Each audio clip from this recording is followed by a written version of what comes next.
This lesson is about cultivating optimism. My dad was possibly the most optimistic person I have ever known, and when I am at my best, I'm like that too.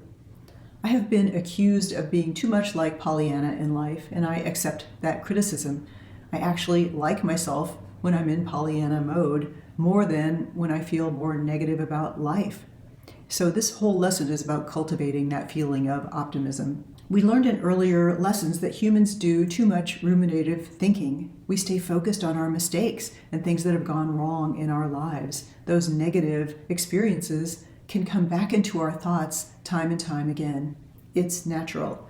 But focusing on these kinds of thoughts can put a damper on life and even lead to anxiety and depression. Some characteristic activities of more optimistic people are to look on the bright side and find the silver lining. Though these might sound like platitudes, research actually shows that these types of thoughts link to lower rates of depression, better ability to cope with stress, and more relationship satisfaction. Most of us tend to look at the silver lining infrequently, and so cultivating this ability can bring more optimism and positivity into your life. To start, you can just make a list in your art journal. Write down 5 things that make you feel life is enriching, worthwhile, enjoyable at this moment. It's a gratitude and noticing practice. You can make note of something general like, I feel good today, or something more specific like, my morning coffee was so good today.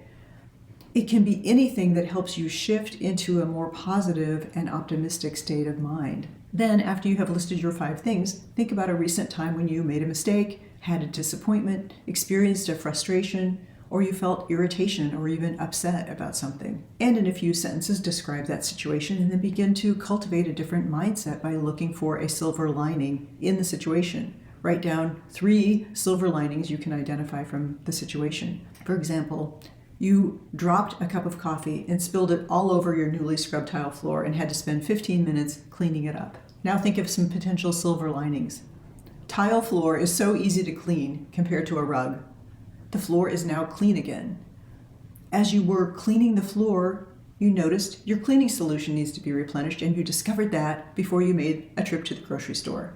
So regularly looking at situations from a more optimistic view can help you get into the habit of seeing the world with greater positivity. You begin seeing the upsides to challenging situations instead of the downsides. With repeated practice, you might find that it comes more naturally to be optimistic in life.